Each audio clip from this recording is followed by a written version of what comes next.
su obra, ¿no? Pues dice que por sus frutos los conoceréis, es una sentencia bíblica. ¿Sí? Entonces, por la forma de actuar, por cómo actúa el individuo, nosotros nos podemos dar cuenta de cómo es, cómo saber y entender el perfil de un criminal.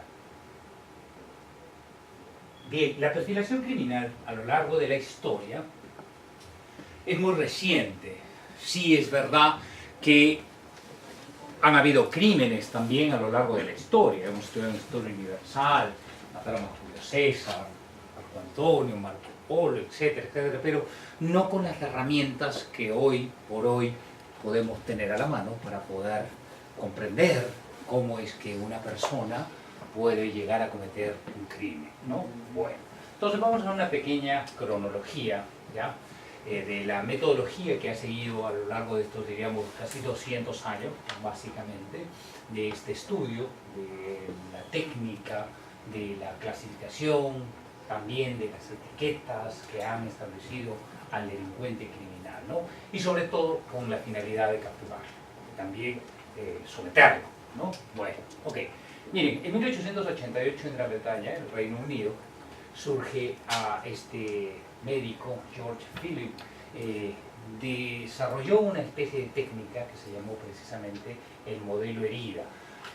Él estudiaba a los crímenes o a los criminales en mérito de las señales provocadas en la víctima y podía hacerse una idea de cómo es que había actuado el agresor, el criminal. Y entonces establecía una perfilación, es decir, si el criminal había descuartizado, se había quemado, se había seccionado la parte, se podía dar cuenta de cómo es que actuaba el criminal, o poder conocer su comportamiento, ¿sí? Bueno, pero esto era más bien inductivo, es decir, no habían otros elementos como la medicina legal, como la psicología o la psiquiatría, que recién estaba empezando, o el estudio mismo del cerebro, o los daños cerebrales, o los trastornos mentales, ¿no? Que hoy día se conocen. Entonces, digamos que este sería a nivel, digamos, histórico, el hito donde empieza el estudio o los inicios de la perfilación criminal.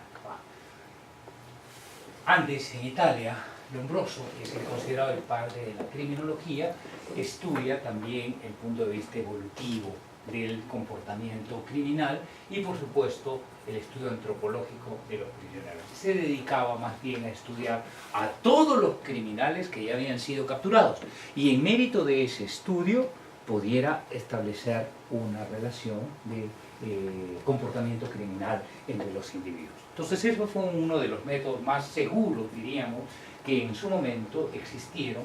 ¿Por qué? Porque se pretendía ciertos aspectos, pero tenía una falla, que básicamente él estableció su estudio, este Lombroso estableció el estudio en mérito de características inclusive raciales, o inclusive el comportamiento, estableció una suerte de categorías. Entonces él establecía que existían criminales natos. ¿Qué significa esto? Que aquellos habían nacido para ser criminales. Entonces, hoy día podríamos nosotros afirmar que hay criminales que nacen siendo criminales. Pues bueno, de pronto muy poco, a lo mejor por un daño cerebral, una cuestión genética, pero no podríamos afirmar que nadie nace criminal. O sea, un niño que ha crecido, como decíamos por allá, en un ambiente de cariño, de cuidado, de protección, pudiera ser un criminal en potencia.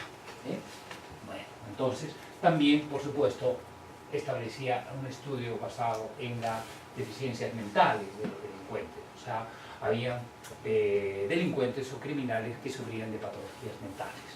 Bueno, eso lo podíamos entender. Y también las personalidades criminaloides, ¿no? Que no pertenecían a ninguno de estos anteriores, criminales natos o con enfermedades mentales, pero que establecían ciertas características o ciertas circunstancias que precisamente les llevaban al crimen. No es necesario que tomen fotos, no es necesario que tomen notas, pues se les van a pasar las diapositivas, ¿no? Las van a ver, ¿ya? Para que las vean. Ya entrado el siglo XX, por ejemplo, en Alemania, Kretschmer es un criminólogo, estudió cerca de 4.000 casos y estableció una caracterización o una división que establecía basada en el estudio de la criminología en las características físicas. Esto hoy día ha sido completamente descartado. ¿Por qué? Porque las características fisiológicas o físicas de un individuo no tienen que ver con su comportamiento criminal necesariamente. Entonces, él establecía, por ejemplo, a los leptosómicos, es decir, las personas altas y delgadas, flacas, eran propensas a cometer delitos, ¿sí? Por la misma constitución, delitos más intelectuales. Los atléticos musculosos, los fuertes, ¿no? Los atléticos, ¿no? Delitos más graves, ¿no? Delitos donde se empleaba la fuerza física. Los pícnicos, bajos y gordos, engañar, ¿no? Fraudes y demás. Pícnicos significa pequeños, bajos y gordos, pues de complexión robusta, ¿sí? Y los mixtos, es decir, que podían entrar entre estos tipos, ¿no? Entonces esta clasificación ya se ha dejado de lado porque podía ser considerada como discriminatoria, ¿no? O prejuiciosa. Hoy día ya no se utiliza. Sí es verdad que se han hecho estudios también fisiológicos, estudios también a nivel de la morfopsicología, es decir, el estudio de la psicología aunado también a la forma, la complexión de los criminales, no es determinante. ¿Qué significa esto? Miren, si nosotros nos vemos en un espejo, no sé si te has percatado de esto. Tienes un ojo más grande, otro más pequeño, una ceja más levantada, otra más caída, ¿sí? No sé si se han percatado de eso. Un brazo más largo. Bueno, ¿qué significa esto? Que nuestras características morfopsicológicas, es decir, nuestra fisonomía, diríamos, no es exactamente igual el lado derecho que el izquierdo, ¿sí? Entonces, eso es lo normal. Entonces, cuando encontramos de pronto individuos que tienen estos aspectos muy similares, también hay unas características que están relacionadas también con los impulsos del lóbulo prefrontal, de algunas características muy similares, ¿no? Entonces, nuestra perfilación, diríamos, nuestra morfología del rostro es asimétrica. Lo raro sería que fuera simétrica, ¿sí? O sea, estudios que se hacen, ¿no? Tú agarras, te haces una fotografía tuya y vas a sacarla, y la vas a dividir en dos partes y vas a ver que si es que tú sacas exactamente la parte derecha y la vuelves izquierda, ¿sí? Vas a ver que tu rostro va a cambiar completamente, va a ver completamente diferente. Entonces, esto también es una ayuda, pero no es determinante, ¿sí? Bueno. Y por supuesto, Russell, en 1957, en Estados Unidos, compara las conductas delictivas con los trastornos mentales de los criminales. Entonces, este bombardero de Nueva York, que es un caso muy peculiar en esa época, fue el primer rasgo psicológico criminal que se estudió en base al comportamiento del individuo y sobre todo del crimen cometido.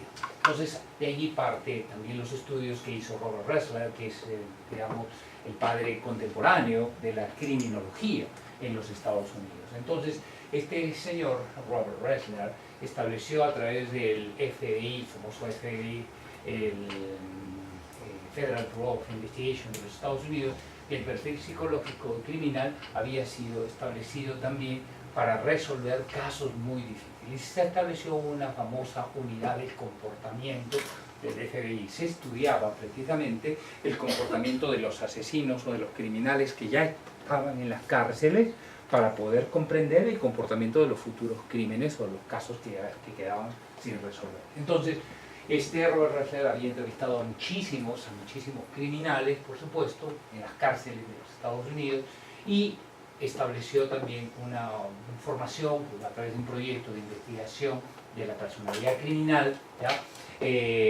Ciertos patrones de comportamiento. Y esto ha sido un material que se ha difundido en América y en el mundo entero. Por eso decimos, digamos, que la sede, digamos, del estudio de la criminología en esta parte de América parte en los Estados Unidos. De ahí se ha pasado a Canadá, se ha pasado a México, se ha pasado a Sudamérica y se han tomado como base estos elementos. E inclusive él es el que acuñó la famosa frase de los asesinos seriales, ¿no? Que cometen los mismos crímenes o cometen varios crímenes con un comportamiento muy similar. ¿Listo? Bien. Ok. No sé si aquí no tenemos el break. Si quieren unos 5 minutos más. 5 minutitos más. ¿Sí? Ya, 5 minutos. Ok.